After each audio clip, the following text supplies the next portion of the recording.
Praise Lord, praise Lord, praise Lord. Hallelujah, hallelujah, hallelujah. सबको जय मसीह की। परमेश्वर, हमारा परमेश्वर जो सबका परमेश्वर है, वो कहता है कि मसीह लोग धरती पर नमक के समान है। हालेलुया। आज वचन को जरा ध्यान से सुनिएगा। क्यों? परमेश्वर चाहता है कि आपका हृदय इन वचनों से भरपूर हो जाए। हालेलुया।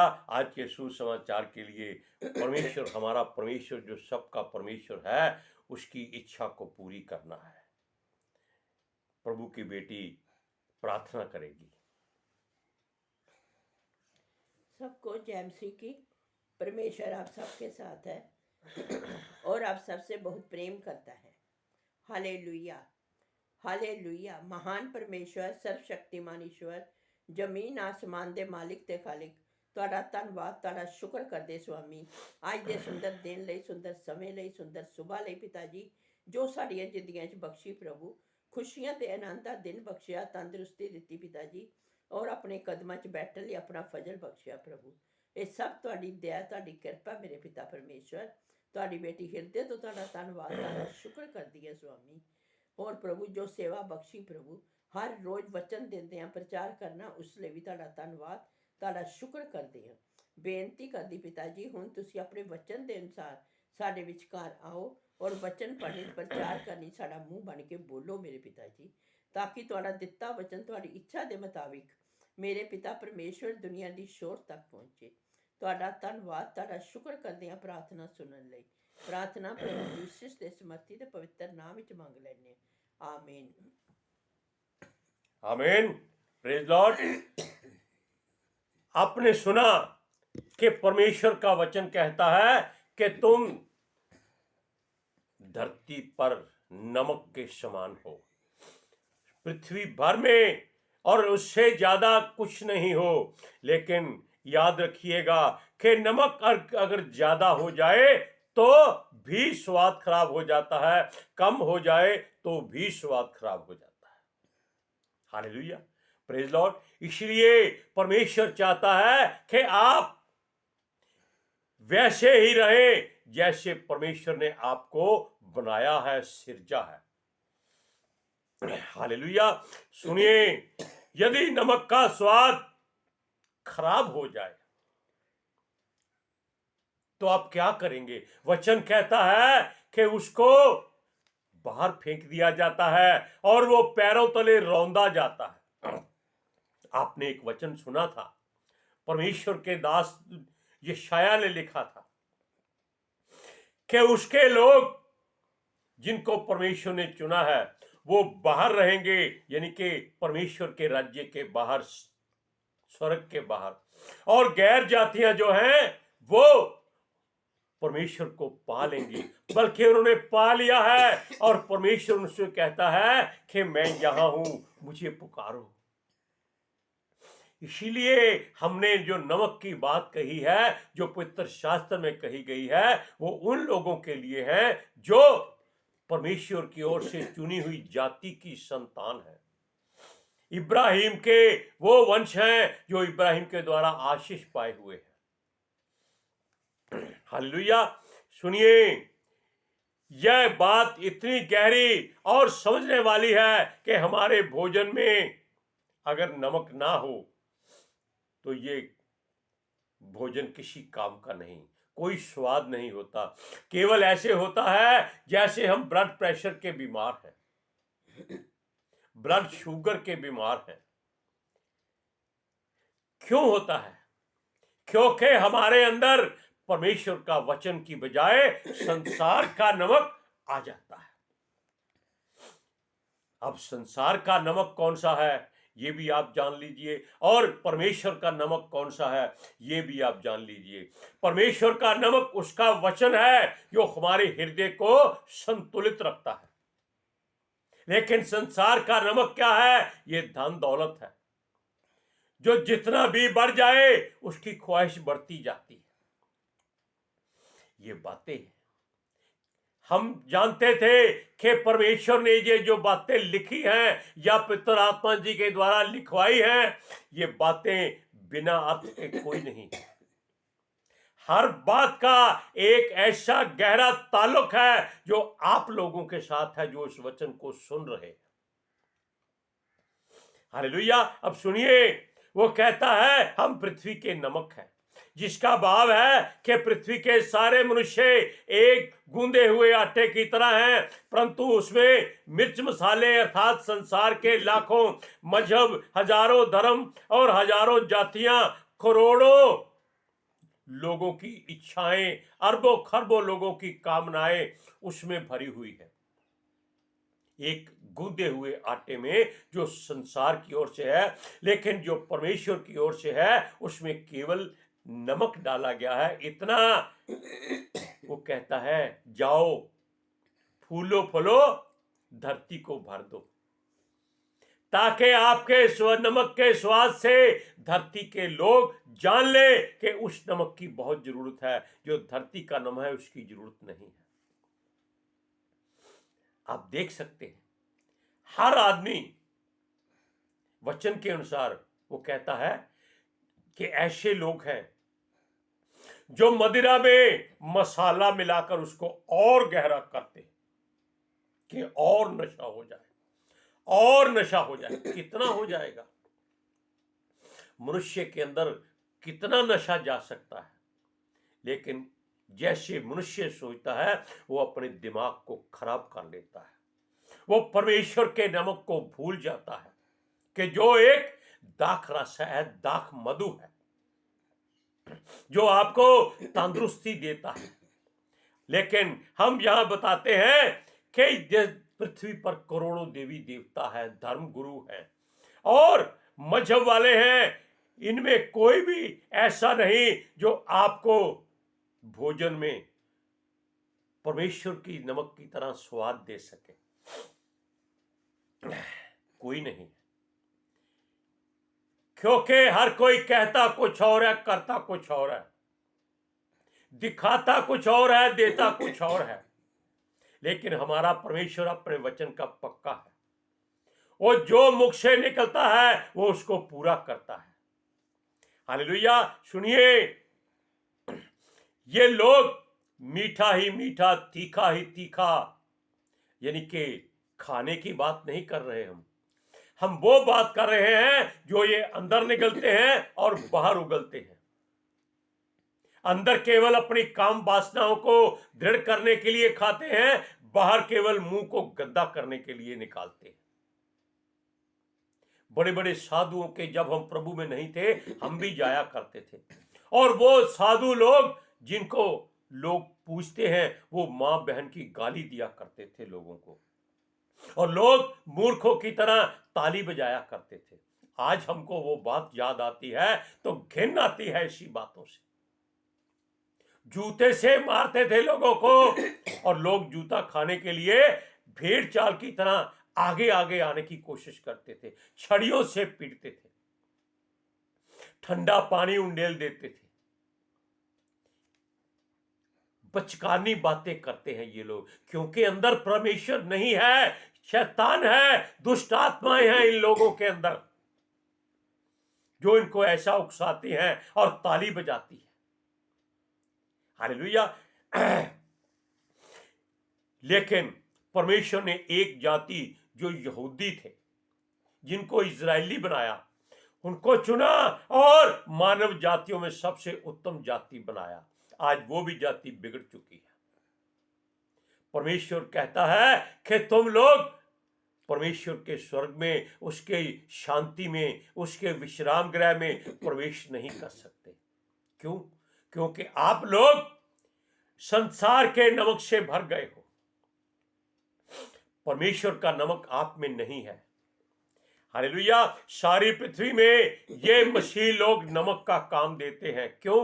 ये ना कोई धूप जलाते हैं, ना अगरबत्ती जलाते हैं, ना दिया जलाते हैं, केवल मोमबत्तियां तो वो देखा देखी में जलाते हैं, वो परमेश्वर को पसंद नहीं है। लेकिन परमेश्वर कहता है कि तुम कुछ ज्योति हो, तुम लोगों को रोशनी दो, उनका अंधेरा दूर करो, उनको मार्ग पर लाओ, लंगड़ा भटक ना जाए। इसलिए वो कहता है कि इनको अपने जैसा बनाने की कोशिश करो और उसमें परमेश्वर के वचन का वास करो। सोने पे सुहागे का काम होगा। हालेलुया। अब देखिए, अगर आप कोई रोटी बनाते हैं, आटा गूंद लेते हैं, उसमें अगर सिर्फ स्वाद की जगह नमक डालते हैं तो रोटी बहुत बढ़िया बनती है। लेकिन अगर आप सोचें कि जितना आटा गूंदा है उतना नमक डाल ले, तो क्या आप रोटी खा सकेंगे? आप हजारों गालियां देंगे जिसने रोटी बनाई होती है, चाहे उसमें बढ़िया से बढ़िया शुद्ध देसी घी क्यों ना लगाया, वो किसी काम का नहीं, वो नहीं खाया जाएगा। इसीलिए परमेश्वर चाहता है, मसीह लोग बेशक गिनती में बढ़ चुके हैं, लेकिन इनमें नमक वाले बहुत कम हैं। जैसे हम बता सकते हैं कि हमको बचाने वाले मिस्टर JN बाजवा, विजय बाजवा और वचन की शिक्षा देने वाले आजकल सूरज परमानी, ऐसे लोग, ये नमक वो नमक है जो आपको भी और आपके भोजन को जो पवित्र आत्मा की ओर से मिलता है स्वादिष्ट बनाते हैं, ताकि हम इसको खाते रहे और आत्मिक उन्नति करते रहे। हालेलुया। ये लोग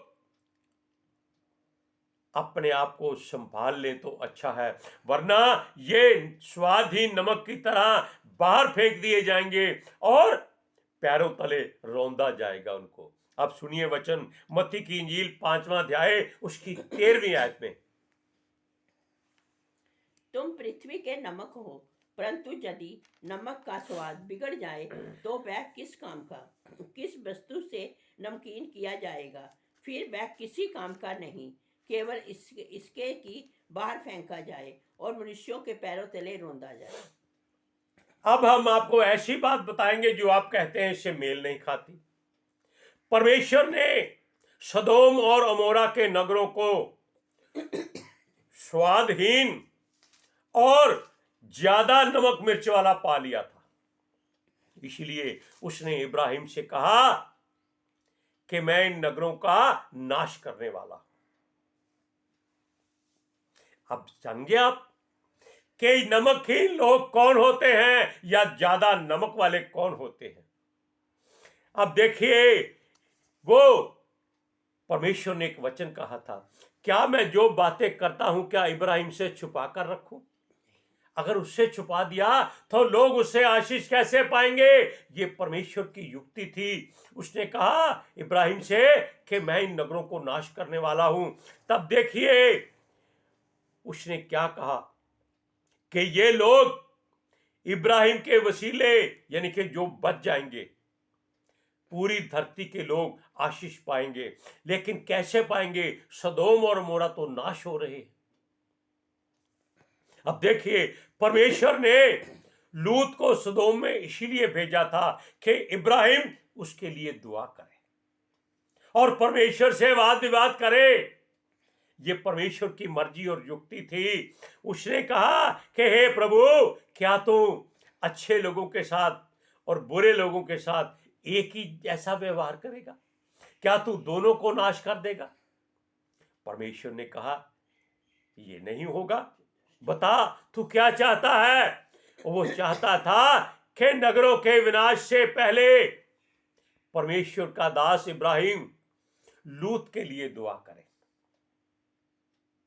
क्यों? वही एक वहां ऐसा धर्मी था जो लूत का भतीजा भी था और उन लोगों को समझाता रहता था, उनके लिए प्रार्थना करता रहता था, रात दिन आंसू बहाता था कि परमेश्वर इन लोगों को अकल, समझ, बुद्धि और ज्ञान दे दे ताकि ये अपनी बुराइयों से बच जाए। अब देखिए, जो वचन उसके मुंह से निकला वो पूरा करता ही करता है। ये परमेश्वर की आखिरी इच्छा होती है। वो किसी बात को जो मुख से निकल जाती है वापस नहीं खींचता। एक संसारिक कहावत है, जुबान से निकली बात, कमान से निकला तीर कभी वापस नहीं आ सकते। और परमेश्वर की बात सच्ची है कि जो उसके मुख से वचन निकलता है वो उसको पूरा करता है। तब उसने सोचा, क्या परमेश्वर धर्मी और दुष्ट दोनों को एक संग नाश कर देगा? क्या उसमें थोड़े से भी धर्मी नहीं है? कम से कम 50 तो होंगे। परमेश्वर ने कहा, ठीक है, अगर उन हजारों की गिनती में 50 धर्मी निकल आए तो वो उन नगरों को नाश नहीं करेगा। अब बात करते करते ऐसी आ गई कि 50 धर्मी वहां नहीं मिले। नगरों को नाश उसने कहा कि करना ही करना है। आप वचन को पढ़िए, उत्पत्ति की पुस्तक 18 अध्याय उसकी 23 और 24वीं आयत में। तब अब्राहम उसके समीप जाकर कहने लगा, क्या तू सचमुच दुष्ट के संग धर्मी का भी नाश करेगा? कदाचित इस नगर में 50 धर्मी हो, तो क्या तू सचमुच उस स्थान को नष्ट करेगा और उन 50 धर्मियों के कारण जो उसमें हो ना छोड़ेगा? देखो, इब्राहिम ने कितनी बड़ी बात कही कि वो लोग अगर 50 हो हजारों लोगों में तो कैसे हुए? आटे में नमक खो गए। लेकिन वहां 50 धर्मी भी नहीं निकले। तब बात ऐसी हो गई, हजारों लोग वहां रहते हैं, केवल 50 धर्मी भी वहां नहीं मिलते तो परमेश्वर उनको नाश कर देगा। ये इब्राहिम को मालूम हो गया था, क्योंकि जो परमेश्वर कहता है उसे वो पूरा करता है।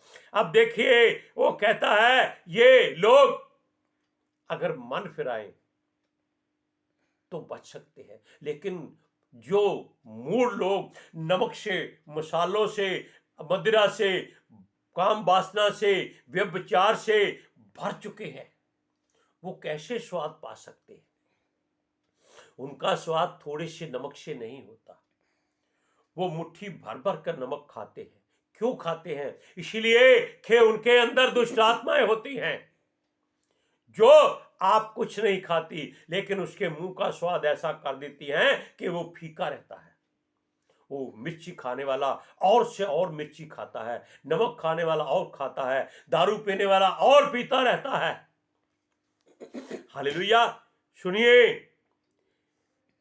50 धर्मियों की खातर परमेश्वर हजारों लोगों को छोड़ने के लिए तैयार हो गया, मगर इब्राहिम केवल लूत और उसके परिवार को बचाना चाहता था, और परमेश्वर भी यही चाहता था।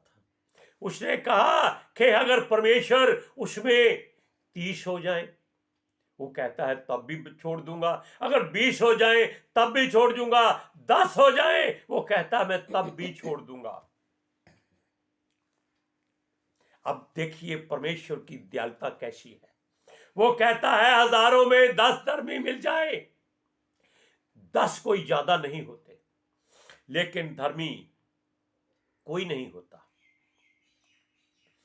और जो है वो परमेश्वर उनको जानता है। वो चाहता है कि लूत के लिए इब्राहिम दुआ करे और लूत को छोड़ दिया जाए।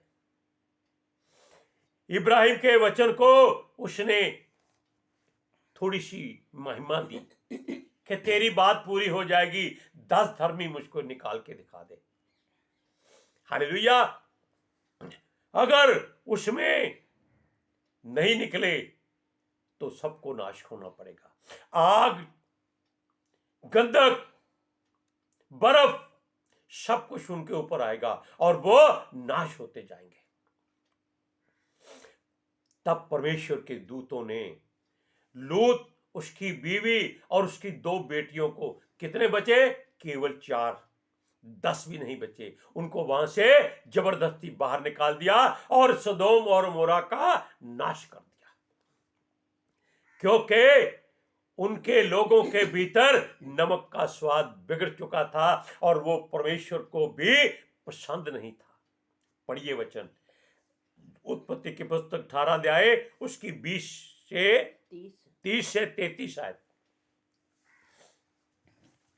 फिर उसने कहा, हे प्रभु, क्रोध ना कर, तो मैं कुछ और कहूँ। कदाचित वहां भी 30 मिले। उसने कहा, यदि मुझे वहां 30 भी मिले तो भी ऐसा ना करूँगा। फिर उसने कहा, हे प्रभु सुन, मैंने इतनी ढिठाई से की है कि तुझसे बातें करूं। कदाचित उसमें 20 मिले। उसने कहा, मैं 20 के कारण भी उसका नाश ना करूँगा। फिर उसने कहा, हे प्रभु, क्रोध ना कर, मैं एक ही बार और कहूँगा, कदाचित उसमें 10 मिले। उसने कहा, तो मैं 10 के कारण भी उसका नाश ना करूँगा। जब यहोवा अब्राहम से बातें कर चुका, तब चला गया और अब्राहम अपने घर में लौट आया। परमेश्वर के इस वचन का अर्थ ये है कि अगर आपके भीतर 10% सच्चाई से मसीहत है तो परमेश्वर आपको नाश नहीं करेगा। लेकिन अगर आप केवल 4 हैं तो वो अपनी बात उसमें से निकाल लेगा।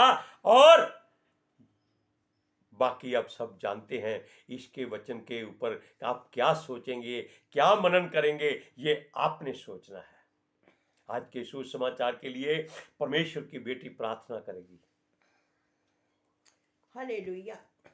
Thank you Jesus, thank you Lord, thank you पितर आत्मा जी। ਤੁਹਾਡਾ ਧੰਨਵਾਦ, ਤੁਹਾਡਾ ਸ਼ੁਕਰ ਕਰਦੇ ਸਵਾਮੀ, ਸਾਡੇ ਵਿਚਕਾਰ ਆਉਣ ਲਈ, ਵਚਨ ਪੜ੍ਹਨੇ, ਪ੍ਰਚਾਰ ਕਰਨੇ, ਸਾਡਾ ਮੂੰਹ ਬਣ ਕੇ ਬੋਲਣ ਲਈ ਪਿਤਾ ਜੀ। ਤੁਹਾਡੀ ਬੇਟੀ ਹਿਰਦੇ ਤੋਂ ਤੁਹਾਡਾ ਧੰਨਵਾਦ, ਤੁਹਾਡਾ ਸ਼ੁਕਰ ਕਰਦੀ ਸਵਾਮੀ। ਸੱਚਮੁੱਚ ਖੁਦਾ, ਤੁਹਾਡਾ ਦਿੱਤਾ ਵਚਨ ਤੁਹਾਡੀ ਇੱਛਾ ਦੇ ਮੁਤਾਬਿਕ ਮੇਰੇ ਪਿਤਾ ਪਰਮੇਸ਼ਵਰ ਦੁਨੀਆ ਦੀ ਸ਼ੋਰ ਤੱਕ ਪਹੁੰਚੇ, ਲੋਕ ਸੁਣਨ ਔਰ ਸੱਚਾਈ ਨੂੰ ਜਾਣਨ ਔਰ ਸੱਚਾਈ ਉਹਨਾਂ ਨੂੰ ਆਜ਼ਾਦ ਕਰੇ ਪਿਤਾ ਜੀ। ਮੈਂ ਤੁਹਾਡਾ ਧੰਨਵਾਦ, ਤੁਹਾਡਾ ਸ਼ੁਕਰ ਕਰਦੀ ਹਾਂ। ਔਰ ਸਵਾਮੀ, ਤੁਹਾਡੇ ਬੱਚੇ ਹਮੇਸ਼ਾ ਤੁਹਾਡੀ ਸ਼ਾਂਤੀ ਔਰ ਤੁਹਾਡੇ ਅਨੁਗ੍ਰਹਿ ਵਿੱਚ ਬਣੇ ਰਹਿਣ। आमीन। आमीन। Praise Lord. हालेलुया। सबको जय मसीह। जय मसीह की।